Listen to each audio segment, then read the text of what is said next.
সব রকম সবজির যেমন আলাদা আলাদা স্বাদ আছে, তেমনি কিছু কিছু সবজির যে গাছ তার স্বাদ কিন্তু সবজির থেকে কোনো অংশে কম নয়।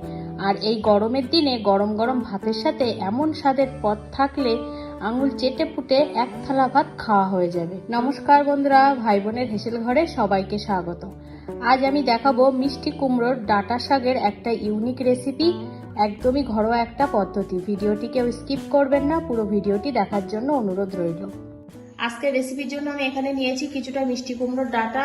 সেই ডাঁটা এবং পাতাটাকে আমি ভালোভাবে কেটে নিয়েছি। পাতাগুলো বেশ একটু ঝিরিঝিরি করে কেটেছি, আর ডাঁটাগুলোকে এইভাবে লম্বা করে কেটে নিয়েছি।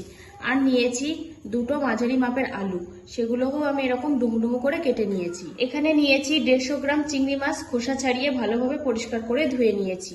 আর নিয়েছি একটা বড় মাপের পেঁয়াজ কুচি, 2 টুকরো আদা, 4 থেকে 5টা কাঁচা লঙ্কা, আর একটা মাঝারি মাপের টমেটো কুচি। একদম ঘরোয়া পদ্ধতিতে খুব সামান্য উপকরণ দিয়ে আজকের এই রেসিপিটা আমি দেখাবো, এবং খেতে কিন্তু দুর্দান্ত হয়। আপনারা পুরো ভিডিওটা দেখবেন। প্রথমে আমি এই চিংড়ি মাছগুলোকে হালকা ভেজে নেব।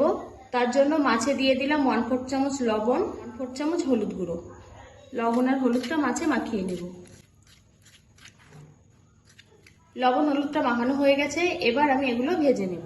গ্যাসে কড়াই বসিয়ে দিয়েছি। এবার মাছগুলো ভেজে নেওয়ার জন্য আমি দিয়ে দিলাম 2 চামচ মতো সর্ষের তেল। তেলটা গরম হয়ে গেছে, এখন আমি লবণ হলুদ মাখিয়ে রাখা চিংড়ি মাছটা দিয়ে দিলাম।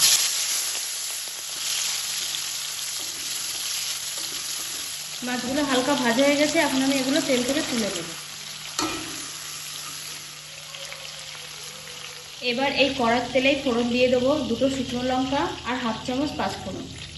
ফোড়নটা তেলের সাথে হালকা নাড়াচাড়া করে দেব। ফোড়নটা তেলে হালকা নাড়াচাড়া করে নিয়েছি। এবার আমি এর মধ্যে দিয়ে দেবো পেঁয়াজ কুচি। পেঁয়াজটাও তেলে হালকা ভেজে দেবো। পেঁয়াজগুলো হালকা ভেজে নিয়েছি। এবার এর মধ্যে দিয়ে দেবো কেটে রাখা টমেটো কুচি। পেঁয়াজ ও টমেটোটা তেলে হালকা ভেজে নিয়েছি। এবার আমি এর মধ্যে দিয়ে দেবো কেটে রাখা আলু ও ডাঁটাগুলো। ডাঁটা এবং আলুতে দিয়ে দেবো 1/2 চামচ লবণ, 1/2 চামচ হলুদ গুঁড়ো। ভালোভাবে সব কিছু তেলে একটু ভেজে নেব। 2 থেকে 3 মিনিট আমি ডাঁটা এবং আলুটা তেলের সাথে ভালোভাবে ভেজে নিয়েছি। কাঁচা ভাবটা চলে গেছে। এবার আমি এর মধ্যে দিয়ে দেবো 1 চামচ গ্রেট করা আদা। আদাটাও তেলে একটু নাড়াচাড়া করে নিয়েছি, কাঁচা ভাবটা চলে গেছে। এবার আমি এর মধ্যে দিয়ে দেবো কুমড়ো শাকের যে পাতাগুলো ছিল, সেই পাতাগুলো দিয়ে দিলাম আমি এর মধ্যে। ভালোভাবে নাড়াচাড়া করে দেবো। পাতা দিয়ে আমি এর মধ্যে একটু নাড়াচাড়া করে নিয়েছি। এবার আমি এর মধ্যে অ্যাড করবো কিছু গুঁড়ো মশলা। দিয়ে দিলাম 1/2 চামচ জিরে গুঁড়ো, 1/2 চামচ ধনে গুঁড়ো, 1 চামচ গোলমরিচ গুঁড়ো। সব মশলাগুলো ওর সাথে ভালোভাবে মিশিয়ে নেব।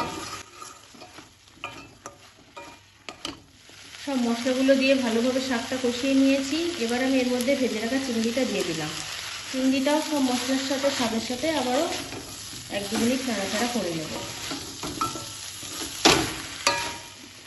যে সকল বন্ধুরা এতক্ষণ আমার ভিডিওটি দেখছেন, লাইক ও কমেন্ট করেননি, তাদের কাছে অনুরোধ করব একটা লাইক, এবং কেমন লাগছে ভিডিওটি অবশ্যই কমেন্ট করে জানাবেন। আর এমনই নিত্য নতুন রান্নার আপডেট পেতে হলে আমাদের ইউটিউব চ্যানেলটিকে সাবস্ক্রাইব করে আমাদের পাশে থাকার অনুরোধ রইল। আর যদি ফেসবুক থেকে দেখে থাকেন তাহলে পেজটিকে ফলো করার অনুরোধ রইল। সব কিছুই আমার ভালোভাবে কষানো হয়ে গেছে। এবার আমি এর মধ্যে দিয়ে দেবো 1 কাপ মতো জল, আলু এবং ডাঁটাটা সিদ্ধ করার জন্য। এবার আমি এর মধ্যে দিয়ে দেবো ঝোলের আন্দাজে 1/2 চামচ লবণ, 1/2 চামচ হলুদ গুঁড়ো, আর দিয়ে দিলাম কাঁচা লঙ্কা চেরা। সব কিছু ভালোভাবে মিশিয়ে নেব। সব কিছু ভালোভাবে মিশিয়ে নিয়েছি। আলু এবং ডাঁটাটা ভালোভাবে সিদ্ধ হওয়ার জন্য আমি 5 থেকে 7 মিনিটের জন্য ঢাকা দিয়ে দিলাম। গ্যাসটাকে মিডিয়াম টু হাইতে রেখে 5 থেকে 7 মিনিট হয়ে গেছে। আমি এবার ঢাকাটা খুলে নিলাম। হালকা হাতে একটু নেড়ে দেবো।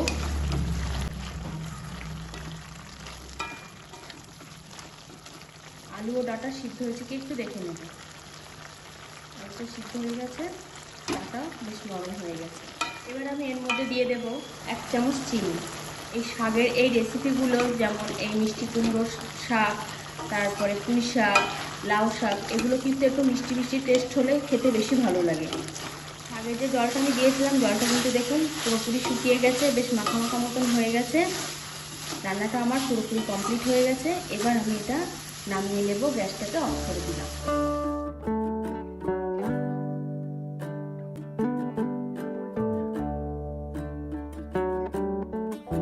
আজকের রেসিপিটা তাহলে এই পর্যন্ত। যে সকল নতুন বন্ধু আমার ইউটিউব চ্যানেল থেকে দেখছেন তারা অবশ্যই চ্যানেলটিকে সাবস্ক্রাইব করে দেবেন, আর যে সকল বন্ধুরা ফেসবুক থেকে দেখছেন তারা অবশ্যই ফেসবুক পেজটিকে ফলো করে দেবেন। আজ তাহলে এই পর্যন্ত, দেখা হচ্ছে পরের কোনো নতুন রেসিপিতে।